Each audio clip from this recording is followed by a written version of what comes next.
नमस्कार, मैं हूं मोहन सिंह और आप देख रहे हैं अजस्त्रो मनी गुरु। आज 24 फरवरी 2026 है। कमोडिटी बाजार के एक और विश्लेषण में आप सभी का स्वागत है। आज हम बात करेंगे डेयरी सेक्टर की, जहां दूध पाउडर और देसी घी के बाजार में बड़ी हलचल देखने को मिल रही है। सबसे पहले एक नज़र अंतर्राष्ट्रीय खबरों पर। ग्लोबल डेयरी ट्रेड यानी जीडीटी इंडेक्स में इस साल अब तक 18% की भारी बढ़त देखी गई है। पिछले सप्ताह हुई नीलामी में मक्खन यानी बटर की कीमतों में 10.7% का जबरदस्त उछाल आया है, जिससे वैश्विक स्तर पर कीमतें $6,347 प्रति टन के करीब पहुंच गई हैं। साथ ही अंतर्राष्ट्रीय बाजार में स्किम्ड मिल्क पाउडर यानी एसएमपी की कीमतों में भी 3% की मजबूती आई है। इसी वैश्विक तेजी का असर अब भारतीय बाजारों पर भी दिखने लगा है। दूध पाउडर की बात करें तो यहाँ हाथ कंगन को आरसी क्या और पढ़े लिखे को फारसी क्या वाली स्थिति है, यानी तेजी साफ दिखाई दे रही है।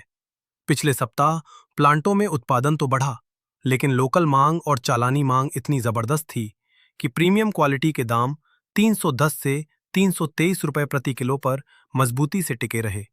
हालांकि नीचे वाले माल जैसे माल्टोडेक्स्ट्रीन और वे पाउडर 220 से 240 रुपए तक बोले जा रहे हैं। लेकिन ध्यान रहे कि उत्तर भारत में शादियों का सीजन शुरू हो चुका है। अब सीजन में खपत को देखते हुए मंदे की गुंजाइश कम है।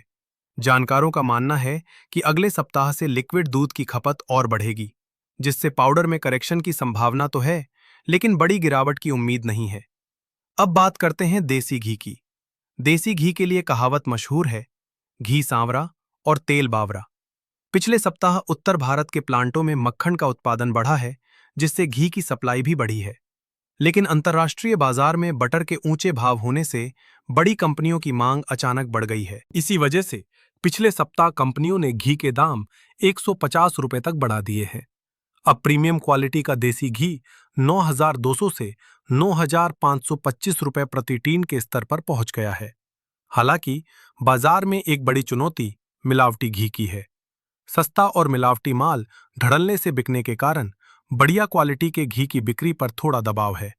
मार्केट सेंटीमेंट की बात करें तो लिक्विड दूध की खरीद में अब कड़ी प्रतिस्पर्धा यानी कंपटीशन शुरू हो गया है। भाव 60 से 61 रुपए प्रति लीटर तक पहुंच गए हैं। कहते हैं ना, दूध का जला छाछ भी फूक फूक कर पीता है। इसलिए व्यापारियों को अभी सावधानी के साथ ऊंचे भाव पर मुनाफा वसूली करते रहना चाहिए। तो ये था आज का डेयरी अपडेट। कमोडिटी बाजार की सटीक और एडवांस एनालिसिस के लिए जुड़े रहिए हमारे चैनल अजस्त्रो मनी गुरु के साथ। अगर आपको ये जानकारी पसंद आई हो तो वीडियो को लाइक और सब्सक्राइब जरूर करें। धन्यवाद।